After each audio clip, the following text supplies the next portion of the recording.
Hi guys, welcome back to our channel. ఎప్పుడు చేసుకునేలా బెండకాయ ఫ్రై కాకుండా ఇలా కొత్తగా బెండకాయ ఫ్రైని ట్రై చేయండి. ట్రై చేసి ఎలా ఉందో కామెంట్ చేయండి. ఈ వీడియోని స్కిప్ చేయకుండా చూడండి. ముందుగా బౌల్ పెట్టుకొని బౌల్లో 2 పావుల నూనె పోసుకోవాలి. కొంచెం ఆయిల్ అనేది మంచిగా హీట్ కావాలి. గ్యాస్ అనేది లో ఫ్లేమ్లో పెట్టుకొని ఫ్రై చేసుకోవాలి, ఎందుకంటే మళ్ళీ మాడిపోతుంది. ఈ బెండకాయ ఫ్రైలో మనం వాటర్ పోయాం కదా, మొత్తం ఆయిల్లోనే ఉడకాలి కాబట్టి గ్యాస్ అనేది చిన్నగా పెట్టుకుంటేనే బాగుంటుంది. కర్రీ అనేది కూడా టేస్ట్ ఉంటుంది. ముందుగా ఆయిల్ అనేది హీట్ అయిన తర్వాత జీలకర్ర ఆవాలు వేసుకొని మంచిగా గోలివ్వాలి. మంచిగా ఫ్రై కావాలి ఆయిల్లో.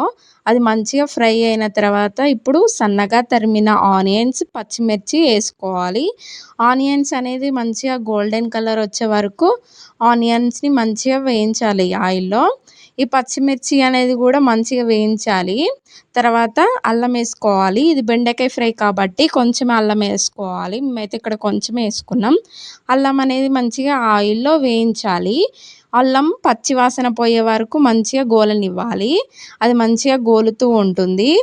తర్వాత ఇప్పుడు మేము ఫస్ట్ ఏం చేసామంటే కొంచెం పల్లీలను తీసుకొని మంచిగా ఒక బౌల్ పెట్టుకొని బౌల్లో వేయించుకున్నాం. కొంచెం మంచిగా పండుగ వేయించుకున్నాం. ఆ పల్లీలు అనేది ఇందులో యాడ్ చేస్తున్నాం. ఆ పల్లీలని కొంచెం వేయించినాం కాబట్టి మళ్ళీ ఇప్పుడు ఆయిల్లో మంచిగా ఫ్రై చేసుకోవాలి. ఆయిల్కి మొత్తం పల్లీలు పట్టేటట్టు మంచిగా ఫ్రై చేసుకోవాలి. గ్యాస్ అనేది చిన్నగా పెట్టుకొని ఫ్రై చేసుకోవాలి, అడుగంటిపోతుంది. పల్లీలు ఆయిల్లో గోలుతున్నాయి. అవి మంచిగా గోలిన తర్వాత ఇప్పుడు చిటికెడు పసుపు వేసుకోవాలి. పసుపు అనేది ఎక్కువ కూడా వేసుకోవద్దు, కొంచెమే వేసుకోవాలి.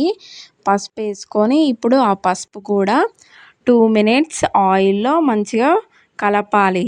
పసుపు కూడా ఆయిల్లో మంచిగా కలుపుకోవాలి. కలుపుకున్న తర్వాత ఇప్పుడు అందులో బెండకాయ ముక్కలని వేసుకోవాలి. వేసుకున్న తర్వాత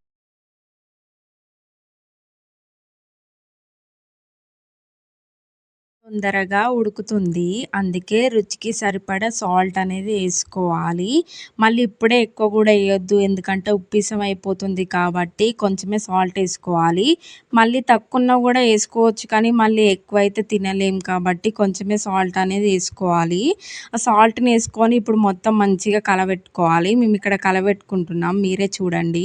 ఆయిల్లో బెండకాయ ముక్కలు అనేది గోలుతూ ఉంటాయి. అవి కొంచెం ఒక 10% కుక్ కావాలి. కుక్ అయిన తర్వాత ఇప్పుడు కొంచెం కొత్తిమీర వేసుకోవాలి. కొంచెం అనే కాదు, కొంచెం ఎక్కువ వేసుకున్నా కూడా టేస్ట్ అనేది ఉంటుంది. కొత్తిమీరతోనే కదా ఏ కర్రీ అయినా టేస్ట్ అనేది వచ్చేది. కొత్తిమీర అనేది కర్రీస్లోకి చాలా ఇంపార్టెంట్ కాబట్టి కొత్తిమీర వేసుకోవాలి. కొత్తిమీర వేసుకున్న తర్వాత ఈ బెండకాయ ముక్కలకి మంచిగా పట్టాలి.